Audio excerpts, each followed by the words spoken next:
Audio book वांग्मय 13 Gayatri की पंचकोशी साधना एवं उपलब्धियां। चैप्टर 1 गायत्री साधना के 2 स्तर। गायत्री की दैनिक साधना के नित्य कर्म को स्कूलों की प्राथमिक और अनुष्ठानों तथा पुरस्चरणों को माध्यमिक शिक्षा कहा जा सकता है।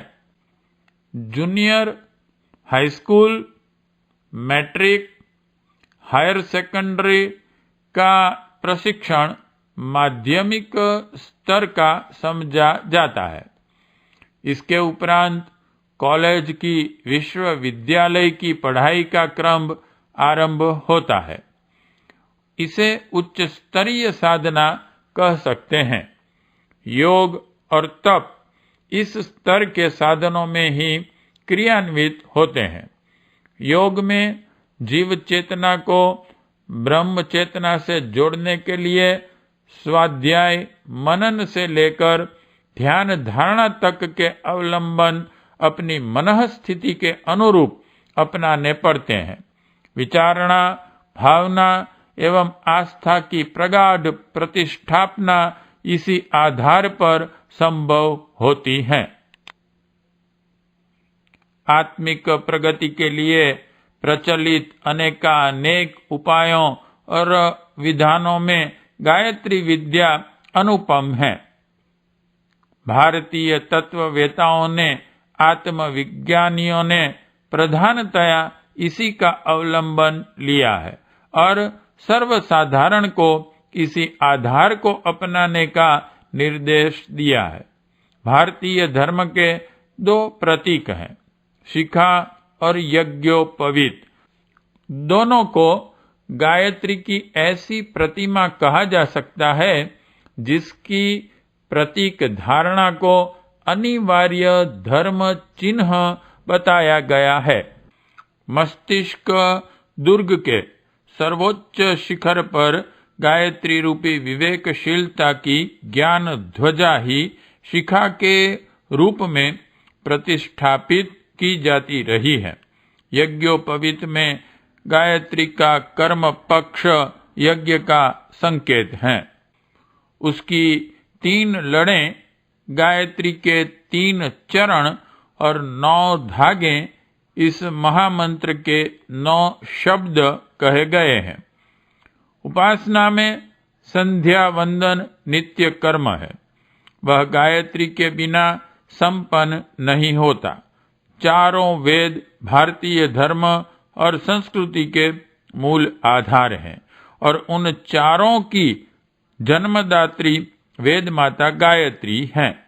वेदों की व्याख्या अन्यान्य शास्त्र पुराणों में हुई है। इस प्रकार आर्ष वांग्मय के सारे कलेवर को ही गायत्री मय कहा जा सकता है। गायत्री और भारतीय धर्म संस्कृति को बीज और वृक्ष की उपमा दी जा सकती है। यह सर्वसाधारण के लिए भारतीय संस्कृति के विश्व मानवता के प्रत्येक अनुयायी के लिए सार्वजनीन उपयोग हुआ। गायत्री के 24 अक्षरों में बीज रूप में भारतीय तत्व ज्ञान के समस्त सूत्र सन्निहित हैं। इस महामंत्र के विविध साधना उपचारों में तपश्चर्या को श्रेष्ठतम आधार कहा जा सकता है। उनमें बाल, वृद्ध, रोगी, नर, नारी, शिक्षित, अशिक्षित सभी के लिए छोटे बड़े प्रयोग मौजूद हैं। सरल से सरल और कठिन से कठिन ऐसे विधानों का उल्लेख है जिन्हें हर स्थिति का व्यक्ति अपनी अपनी स्थिति एवं पात्रता के अनुरूप अपना सकता है। उच्च स्तरीय गायत्री उपासना के 2 पक्ष हैं। एक गायत्री दूसरी सावित्री अथवा कुंडलिनी। गायत्री की प्रतिमाओं में 5 मुख चित्रित किए गए हैं। यह मानवीय चेतना के 5 आवरण हैं, जिनके उतरते चलने पर आत्मा का असली रूप प्रकट होता है। इन्हें 5 कोश, 5 खजाने भी कह सकते हैं। अंतः चेतना में एक से एक बढ़ी चढ़ी विभूतियां प्रसुप्त अविज्ञात स्थिति में छिपी पड़ी हैं। इन्हें जगाने पर अंतर जगत के 5 देवता जग पड़ते हैं और उनकी विशेषताओं के कारण मानवीय सत्ता देवोपम स्तर पर पहुंची हुई, जगमगाती हुई दृष्टिगोचर होने लगती हैं। चेतना में विभिन्न प्रकार की उमंगें उत्पन्न करने का कार्य प्राण, अपान, समान, उदान, व्यान, यह 5 प्राण करते हैं। इन्हें पंचकोश कहा जाता है। शरीर 5 तत्व देवताओं के समन्वय से बना है। अग्नि, वरुण, वायु, अनल और पृथ्वी, यह 5 तत्व 5 देवता ही काय कलेवर का और सृष्टि में बिखरे पड़े दृश्यमान पदार्थों और अदृश्य प्रवाहों का संचालन करते हैं। समर्थ चेतना इन्हें प्रभावित करती है। इस विज्ञान को तत्व साधना अथवा तंत्र विज्ञान कहा गया है। पंचकोश उपासना से चेतना पंचक और पदार्थ पंचक के दोनों ही क्षेत्रों को समर्थ परिष्कृत बनाने का अवसर मिलता है। सावित्री साधना यही है। इसका देवता सविता है। सावित्री और सविता का युग्म है। इस उपासना में सूर्य को प्रतीक और तेजस्वी पर ब्रह्म को सविता का इष्ट मानकर उस स्रोत से ओजस्विता, तेजस्विता और मनस्विता आकर्षित की जाती है। इस क्षेत्र की तपश्चर्या से उस ब्रह्म तेजस की प्राप्ति होती है, जो इस जड़ चेतन की सर्वोपरि शक्ति है। उच्च स्तरीय गायत्री उपासना की दूसरी प्रक्रिया है कुंडलिनी साधना। इसे जड़ और चेतन को परस्पर बांधे रहने वाली सूत्र श्रृंखला कह सकते हैं। प्रकारांतर से यह प्राण प्रवाह है, जो व्यष्टि और समष्टि की समस्त हलचलों का संचालन करता है। नर और नारी अपनी जगह पर अपनी स्थिति में समर्थ होते हुए भी अपूर्ण है। इन दोनों को समीप लाने और घनिष्ठ बनाने में एक अविज्ञात चुंबकीय शक्ति काम करती रहती है। इसी के दबाव से युग्मों का बनना और प्रजनन क्रम चलना संभव होता है। उदाहरण के लिए इस नर और नारी के बीच घनिष्ठता उत्पन्न करने वाले चुंबकीय धारा प्रवाह को कुंडलिनी की एक चिंगारी कह सकते हैं। प्रकृति और पुरुष को घनिष्ठ बनाकर उनसे सृष्टि संचालन की विभिन्न हलचलों का सरंजाम खड़ा करा लेना इसी ब्रह्मांड व्यापी कुंडलिनी का काम है।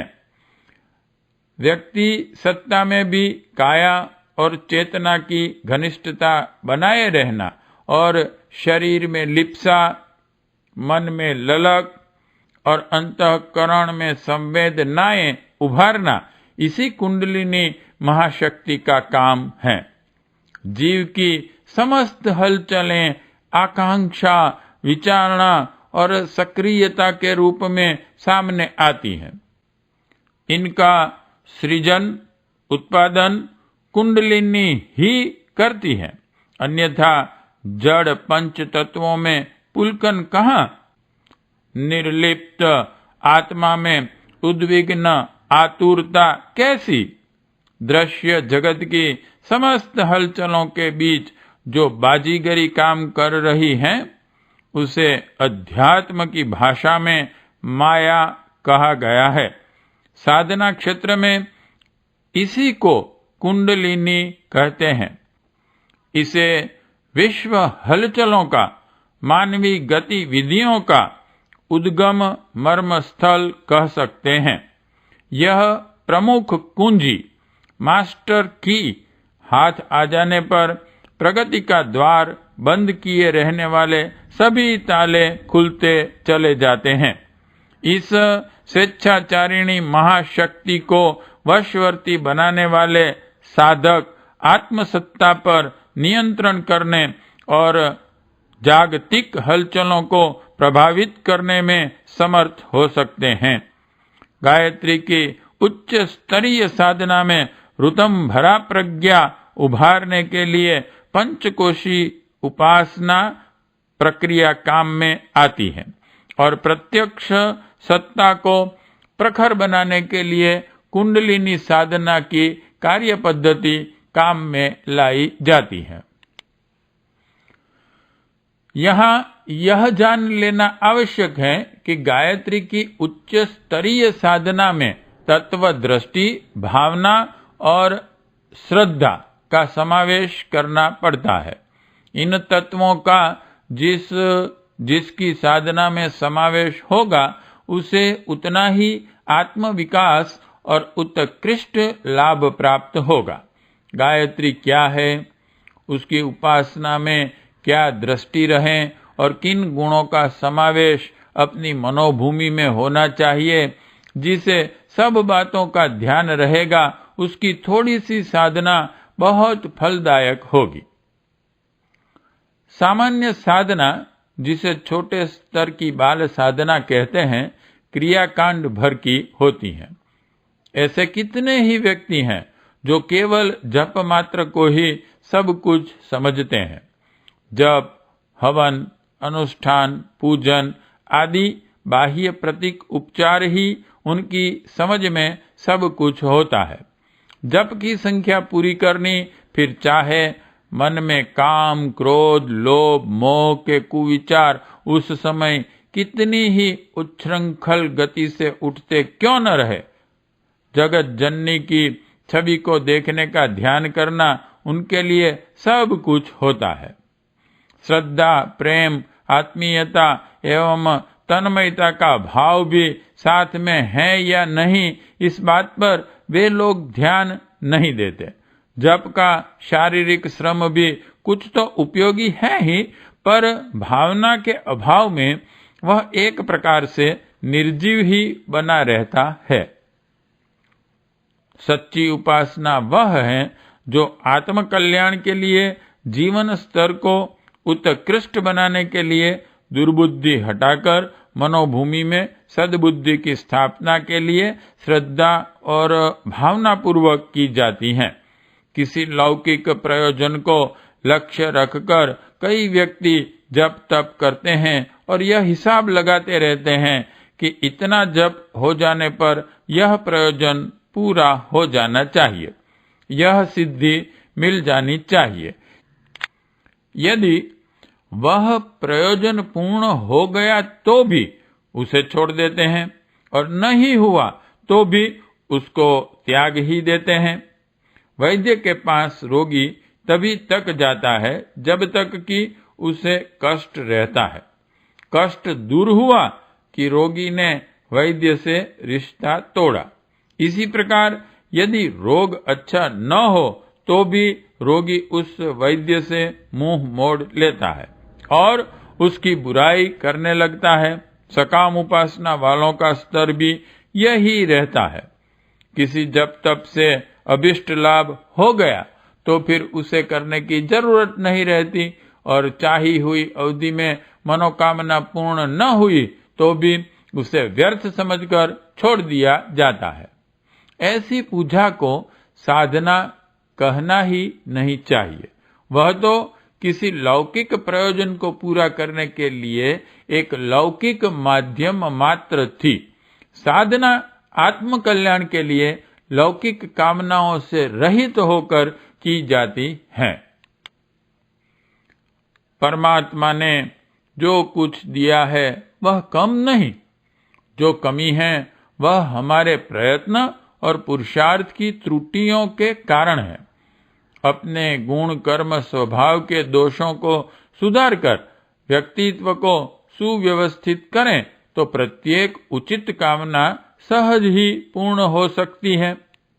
अपनी त्रुटियों को ज्यों का त्यों रखा जाए, दोष और दुर्गुणों को ज्यों का त्यों रहने दिया जाए, तृष्णा और कामना की परिस्थितियों के साथ तालमेल रखकर लंबी चौड़ी कामना करते हुए उनकी पूर्ति का साधन थोड़े से पूजा पाठ को मान लिया जाए तो यह भारी भूल है।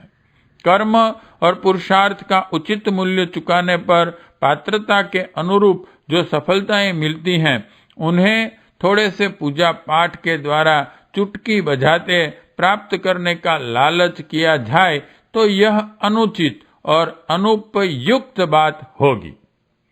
लौकिक प्रयोजनों की पूर्ति हमें अपने गुण कर्म स्वभाव का परिष्कार करते हुए श्रम और अध्यवसाय द्वारा करनी चाहिए।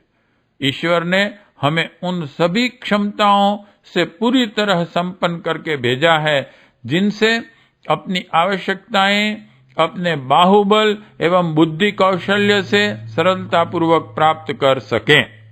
शुभ अशुभ कर्मों के फल स्वरूप सुख दुख की परिस्थितियां ही आती जाती रहती हैं। उन्हें धैर्य पूर्वक सहन करना चाहिए। कर्म फल का सिद्धांत अमिट है। हमारी करनी हमें ही भरनी पड़ेगी। इसके लिए ईश्वर को या किसी दूसरे को दोष देने से क्या लाभ। धैर्य और साहस पूर्वक बुरी परिस्थितियों का भी मुकाबला किया जा सकता है। अपनी न्याय व्यवस्था को बिगाड़कर ईश्वर से अपने लिए पक्षपात का व्यवहार करने की प्रार्थना करना किसी सच्चे साधक को शोभा नहीं देता। यदि हमने पाप किया है तो उसका दंड हंसते हुए भोगने का भी साहस हम में होना चाहिए। यही मानवोचित दृष्टिकोण हो सकता है। परमात्मा से प्रार्थना करनी हो तो धैर्य, साहस, पुरुषार्थ और सद्गुणों की अभिवृद्धि की ही करनी चाहिए। वस्तुतः प्रभु किसी पर प्रसन्न होते हैं तो उसे वस्तुएं नहीं प्रेरणाएं देते हैं। चिंता और परेशानियों से, अभाव और कष्टों से पार निकलने के लिए यदि आवश्यक मार्गदर्शन प्राप्त हो जाए और उस पर चलने का साहस बन पड़े तो फिर कठिन से कठिन उलझनों को मनुष्य पार कर सकता है। इसके विपरीत यदि आकस्मिक दैवी सहायता मिल जाए तो वह तात्कालिक उलझन तो दूर हो सकती है, पर क्षमता और प्रतिभा के अभाव में फिर अगले दिन वैसी ही अन्य समस्याएं आगे आ खड़ी होंगी। उलझे दृष्टिकोण के व्यक्ति आए दिन कठिनाइयों के जंजाल में फंसे ही रहते हैं।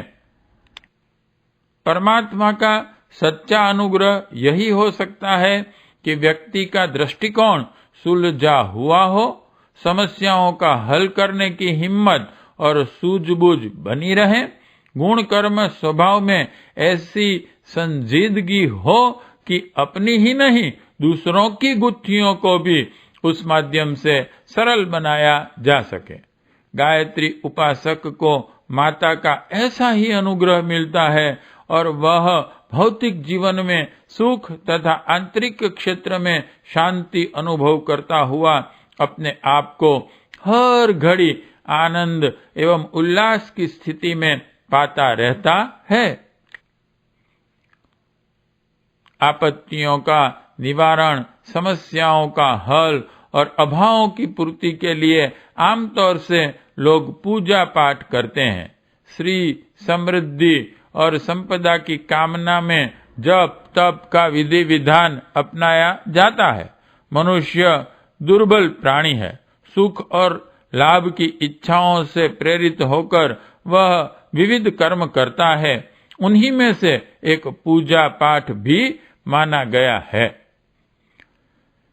देवी देवताओं की शरण में लोग इसलिए जाते हैं, पूजा पाठ भी ऐसे ही किसी प्रयोजन के लिए करते हैं, संत महात्माओं का आशीर्वाद भी इसीलिए चाहते हैं। यूं बाल बुद्धि की स्थिति में यह भी कुछ बुरा नहीं है। इसी निमित्त से सही कुछ भगवान का नाम स्मरण हो जाए तो वह भी अच्छा ही है, पर इस दृष्टि के साथ की गई उपासना को आध्यात्मिक नहीं कह सकते। वह भौतिक उद्देश्य के लिए भौतिक प्रयत्न मात्र सिद्ध होती है और उसका प्रतिफल भी छोटा सा ही बनकर रह जाता है। इसलिए इस प्रक्रिया को तत्वदर्शियों ने निम्न स्तरीय उपासना कहा है। जिनकी अध्यात्म मार्ग में कोई रुचि नहीं है, जो आत्म कल्याण का महत्व नहीं समझते और भौतिक लाभ ही जिन्हें सब कुछ दिखाई पड़ता है, उनके लिए प्राथमिक आकर्षण की दृष्टि से यह सकाम या निम्न स्तरीय साधना भी उपयोगी है। जितना समय और श्रम उनका लगता है, उसकी तुलना में कहीं अधिक लाभ उन्हें निश्चित रूप से प्राप्त हो जाता है। जो कुछ चाहा जाए वह सब पूर्ण होना ही चाहिए, इसकी तो गारंटी नहीं, पर इतना दावे से कहा जा सकता है कि जितने समय आराधना की गई है, उतने समय का लाभ उसकी अपेक्षा कहीं अधिक होगा जो उस प्रयोजन के लिए भौतिक प्रयत्न करने में किया जाता। गायत्री उपासना में लगाया हुआ समय कभी किसी का व्यर्थ नहीं जाता। रामायण में 3 प्रकार की पतिव्रता मानी गई हैं। 1. पति को सर्वतो भावेन आत्मसमर्पण करने वाली। 2. पति और अन्य लोगों में उचित अंतर करके उनके साथ तदनुसार व्यवहार करने वाली। 3. दुराचार का अवसर न मिलने और दंड भय की आशंका से सदाचारिणी बनी रहने वाली। इन तीनों को ही यद्यपि पतिव्रता माना गया है, पर उनकी मानसिक स्थिति के कारण वे उत्तम, मध्यम, नीच इन 3 श्रेणियों में विभक्त की गई हैं। क्रमशः पहली से दूसरी का और दूसरी से तीसरी का स्तर नीचा है। उनकी इस साधना का प्रतिफल भी उसी स्तर के अनुसार मिलता है। इसी प्रकार गीता में 4 प्रकार के भक्त बताए गए हैं। 1. आपत्ति आने पर उसका निवारण करने के लिए भगवान को पुकारने वाले। 2. जानकारी का कौतूहल पूरा करने के लिए परमात्मा की खोजबीन करने वाले। 3. सिद्धियां और विभूतियां पाने के लिए लालच से जप तप करने वाले। 4. प्रभु को प्रगति के लिए सच्ची भावना से आत्मसमर्पण करने वाले विवेकशील ज्ञानी। इन चारों का स्तर क्रमशः एक दूसरे से श्रेष्ठ है।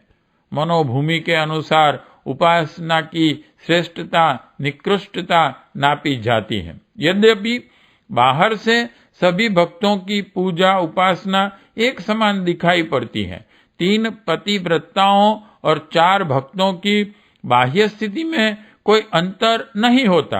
आचरण इन सब का समान होता है, पर अंतः स्थिति के कारण उनकी श्रेष्ठता एवं निकृष्टता का स्वरूप अलग अलग ही रहता है और उन्हें लाभ भी उसी आधार पर न्यूनाधिक प्राप्त होता है।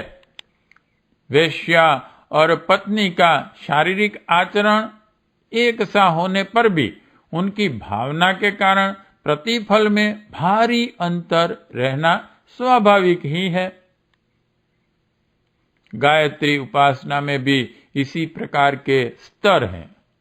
निम्न स्तर के साधक विपत्ति के समय माता को पुकारते हैं या कोई भौतिक लाभ प्राप्त करने के लिए दरवाजा खटखटाते हैं।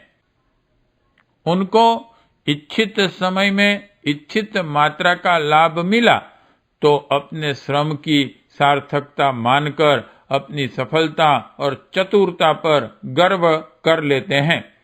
पर यदि अभीष्ट लाभ न मिला तो इष्टदेव, मार्गदर्शक तथा उपासना विज्ञान तीनों को ही भरपूर कोसते हैं और जो थोड़ा समय साधना में लग गया उस पर पश्चाताप प्रकट करते हैं। ऐसे निम्न स्तरीय साधक अपनी घटिया मनोभूमि के कारण कोई बड़ा लाभ प्राप्त नहीं कर सकते, क्योंकि घट वासिनी महाशक्ति आखिर भावना स्तर को भी तो देखना जानती है। बाहरी कर्मकांड ही तो उसके लिए सब कुछ नहीं है। प्रभु की प्रसन्नता उच्च स्तरीय भावनाओं द्वारा ही संभव है। वे उसी से पसीजते हैं। केवट, शबरी, सुदामा, विदुर और गोपियों का साधनात्मक कर्मकांड साधारण रहने पर भी उनकी भावना ने उन्हें लक्ष्य की प्राप्ति कराई, जबकि निकृष्ट उद्देश्य से साधना करने वाले मेघनाद, कुंभकर्ण, रावण, भस्मासुर, हिरण्यकश्यप को प्राप्त अतुल वरदान भी उनके पतन में ही सहायक हुए। ईश्वर के राज्य में व अध्यात्म क्षेत्र में भावना का ही सबसे बड़ा महत्व है। गायत्री उपासना की एक सी ही साधना पद्धति अपनाने वाले व्यक्तियों में से सबको एक सा परिणाम नहीं मिलता। कोई स्वल्प काल में ही आश्चर्यजनक सफलता प्राप्त करते हैं और कुछ को बहुत समय बीत जाने पर कोई प्रकाश दृष्टिगोचर नहीं होता।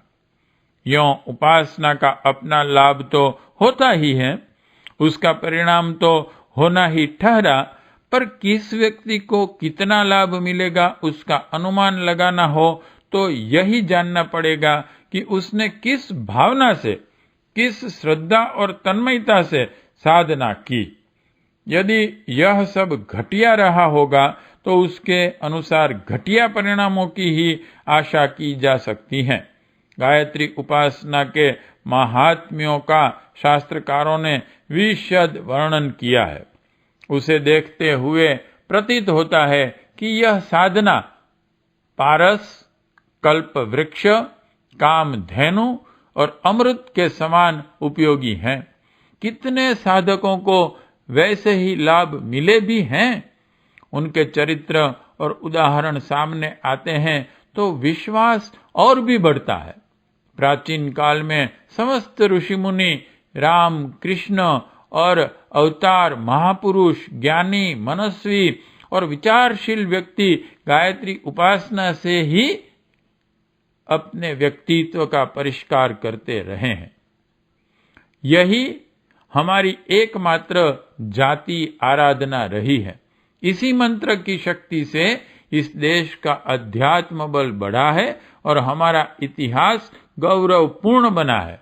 अभी भी ऐसे अनेक गायत्री उपासक मौजूद हैं जिनका आत्मबल इस गए बीते युग में भी आश्चर्यजनक कहा जा सकता है।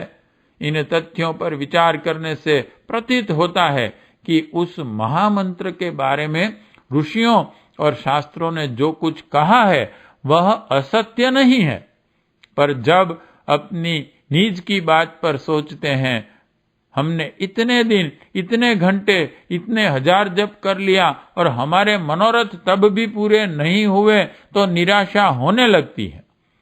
मस्तिष्क यही सोचता है कि यह महात्म्य सही होता तो हमें भी इतना लाभ क्यों न मिलता।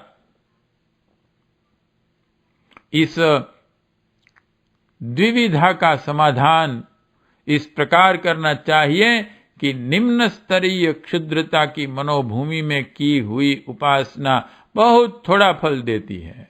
उच्च स्तरीय साधना से ही वह परिणाम होता है जिसके आधार पर शास्त्रों में वर्णित गायत्री महात्म्य को सत्य माना जा सके। चैप्टर 1 स्टार्टिंग समाप्त।